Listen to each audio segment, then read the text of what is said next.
분들이 돈을 은근히 많이 벌고 계시더라고요. 근데 그걸 모르는 분들이 많아서 제가 테스트해봤는데 되더라고요. 창업 비용은 45,000원이라는 거.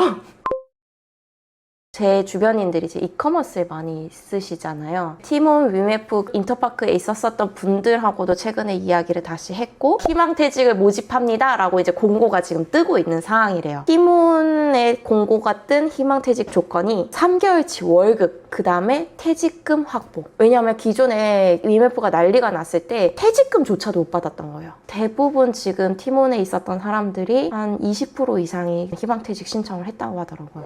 11번 가도 희망퇴직을 다시 받고 있다고 하더라고요. 희망퇴직을 안 하면 인사이동을 시키겠다. 이제 MD 영업하던 영업자를 물류센터 이런 데다가 배치를 시켜버리는 거예요. 근데 11번가 퇴직 조건이 한 달치 월급만 더 주고 더 안 준다고 하더라고요. 그러니까 사람들이 희망퇴직 조건도 안 좋은데 나를 자천시킨다고? 이렇게 지금 되고 있고, 뭐 아시다시피 뭐 은행사에서도 게임사도 희망퇴직 조건이 굉장히 좋아서 우르르 나간다. 근데 온라인 이커머스는 희망퇴직 조건도 안 좋은데 나가라.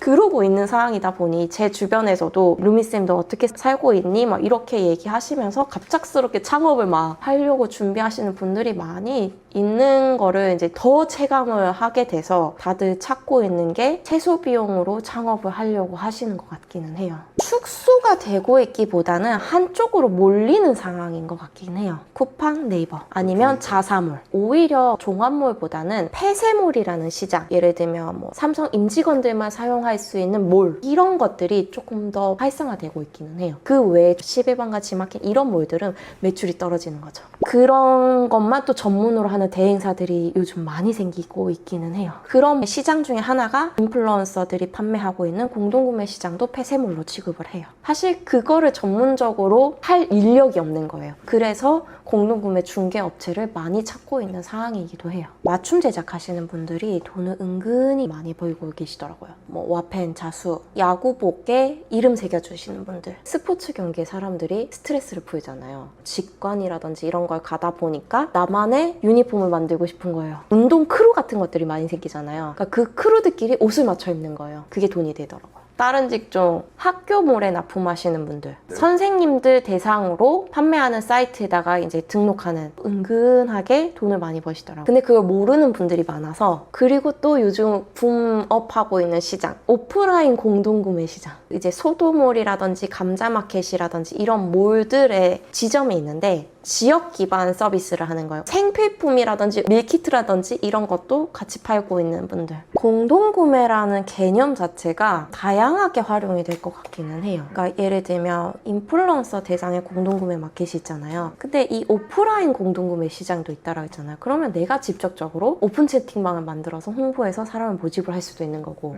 굳이 인플루언서가 되지 않아도 스레드라는 SNS 채널을 이용을 해서 그 스레드 안에서 공동구매를 진행을 할 수도 있는 거고, 뭐 아니면 당근을 이용해서 땡 물건을 파는 것도 해볼 수 있을 것 같더라고요. 제가 테스트해봤는데 되더라고요. 이거 저도 이제 사입했었던 재고들 같은 거 당근에 막 올렸어요. 막 올리고 광고를 돌렸더니 그냥 후루룩 재고 처리가 되더라고요. 쿠팡에서 납품하는 사람들, 시즌성 상품들 팔고 있었던 판매자들한테 연락을 하면, 저 같은 경우에 지인분들이 워낙 쇼핑몰 하시던 분들이 많으니까 브랜드사들도 요즘에는 악성 재고 되게 많아요. 수입 라이센스를 따오기 위해서 1년 동안 내가 사입을 해와야 되는 개런티 금액이 있거든요. 그 개런티 금액을 맞추기 위해서 이것저것 사오는 거예요. 근데 안 팔리는 물건들. 뽑기 인형 어디서 떼오는 것 같으세요? 인형 공장에 남는 거 물건 주세요.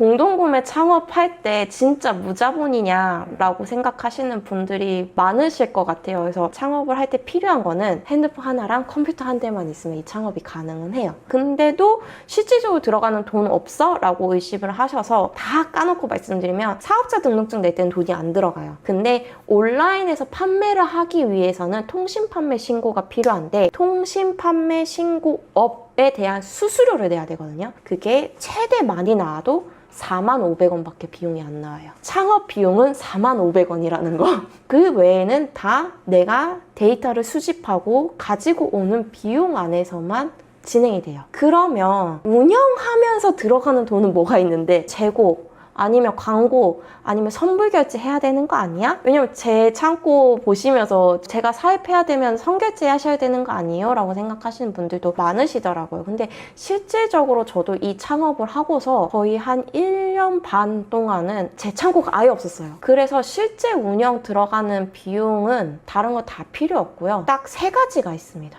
인플루언서한테 드는 수수료, 내가 공급받는 공급 단가, 마지막으로가 전자결제 수수료라는 게 들어가요. 사이트에서 판매를 하잖아요. 판매하는 사이트에다가 결제를 니네 걸로 사용하니까 그 결제 금액을 우리가 갖고 갈게 라고 그 사이트 주최자가 가져가는 돈이라고 보시면 돼요. 더 쉽게 설명하면 물건을 살 때 카드기에다가 카드를 긁잖아요. 카드를 긁으면서 그 카드사가 가지고 가는 카드 수수료, 그걸 전자결제 수수료라고 부르고 있기는 해요. 오프라인 매장의 카드 결제 수수료는 1.29라든지 평균 1%대의 카드 수수료를 카드사에서 가지고 가요. 근데 저희는 대체적으로 결제 페이지가 네이버페이, 카카오페이 많이 쓰시죠. 그래서 결제 페이지가 네이버 스마트 스토어가 굉장히 많습니다. 자영업 하시는 분들도 스마트 스토어 굉장히 지금 많이 쓰고 계시는데, 그래서 그 스마트 스토어가 요번에 6월 1일자부터 수수료 정책을 변경을 했어요.